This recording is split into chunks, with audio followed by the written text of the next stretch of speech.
आखिर पढ़ाई में मन क्यों नहीं लगता? पहले कारण जानने की कोशिश करते हैं। अक्सर स्टूडेंट शिकायत करते हैं कि उनका मन पढ़ाई में नहीं लगता। हम पढ़ने की कोशिश तो बहुत करते हैं पर मन नहीं लगता, और पढ़ने बैठते हैं तो मन भटकने लगता है। सीधे तौर पर यह सब मन का ही खेल है। अगर आप स्टडी करना चाहते हो पर किसी कारणवश आपका ध्यान उसमें नहीं लग रहा है, तो सबसे पहले आपको मन न लगने के कारण का पता लगाना चाहिए। पढ़ाई में मन नहीं लगने के कारण हो सकते हैं: पहला, आप किसी के दबाव में पढ़ाई कर रहे हैं। दूसरा, पढ़ाई के लिए उचित वातावरण नहीं है। तीसरा, पढ़ाई के लिए रूटीन या उचित समय का तय नहीं है। चौथा, उचित गाइडेंस नहीं मिल रहा है। पांचवा, बहुत अधिक थका हुआ महसूस करना। अन्य तरह के कोई व्यवधान का उत्पन्न होना। आपकी रुचि किसी अन्य विषय में होगी। सातवां, शारीरिक या मानसिक स्थिति ठीक नहीं होना।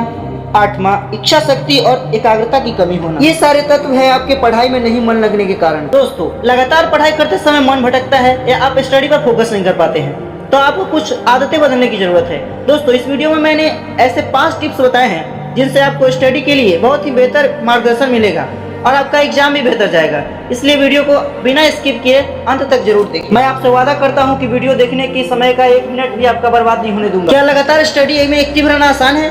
बिल्कुल नहीं। शायद आपका भी यही जवाब होगा। इस वीडियो में मैंने पढ़ाई में ध्यान बढ़ाने के लिए दिलचस्प तरीके बताए हैं। आप इन तरीकों को फॉलो करके पढ़ते समय अपनी एकाग्रता में सुधार कर सकते हैं। चलिए, पहला तरीका है, पहले तो सबसे पहले पढ़ाई को आप महत्व दीजिए। खुद को याद दिलाइए कि आप क्यों पढ़ रहे हैं। अच्छी पढ़ाई के बाद मिलने वाले अच्छे परिणामों के बारे में सोचिए। यह आपको पढ़ाई के महत्व की याद दिलाएगा। एक बार जब आप किसी चीज के महत्व को जान लेते हैं तो आप उसे और अधिक महत्व देने लगते हैं। अपने मन और बुद्धि को बता दे कि अब आपको पढ़ाई पर पूरी तरह से एकाग्र होना है। जब आपका मन आपके आदेशों का पालन करने लगेगा तब सब कुछ अपने आप व्यवस्थित हो जाएगा। दूसरी महत्वपूर्ण बात, रीडिंग के समय हाथ का उपयोग करें। पढ़ते समय अपने हाथ का उपयोग करना बहुत महत्वपूर्ण है, क्योंकि आपकी आंखें स्वाभाविक रूप से गति की ओर आकर्षित होती है। इसलिए अपने हाथ को गाइड के रूप में उपयोग करने से आप पढ़ाई में ज्यादा शामिल हो सकेंगे। आप पढ़ते समय अपनी उंगली को बाएं से दाएं स्थिर गति से घुमाकर आसानी से अपनी एकाग्रता में सुधार कर सकते हैं। पाठ पर फोकस बढ़ाने और शब्दों को फॉलो करने के लिए अपनी उंगली या पेंसिल या बुक मार्क का उपयोग बेहद उपयोगी है।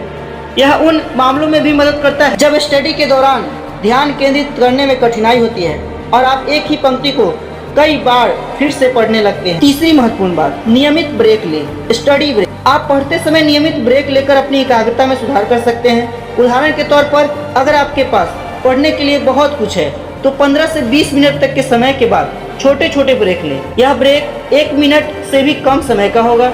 ये ब्रेक मेमोरी पावर बढ़ाने के साथ खतरनाक जूनिंग और प्रभाव से बचने में भी मदद कर सकते हैं। ध्यान रहे, ब्रेक के दौरान व्हाट्सएप, फेसबुक, ईमेल आदि चेक न करें या कॉल न लें। सभी भटकाव से बचते हुए अपने समय के एक हिस्से के स्टडी के लिए समर्पित कर आप अधिक से अधिक टॉपिक कवर कर सकते हैं। चौथी महत्वपूर्ण बात, भीड़ भाड़ या शोर शराबे वाले माहौल में ये ट्रिक अपनाएं। ये ट्रिक क्या है? जब आप भीड़ भाड़ वाले या शोर शराबे वाले माहौल में पढ़ाई कर रहे हो तब अपनी बुक के ऑडियो बुक संस्करण सुने और वाक्यों को फॉलो करें।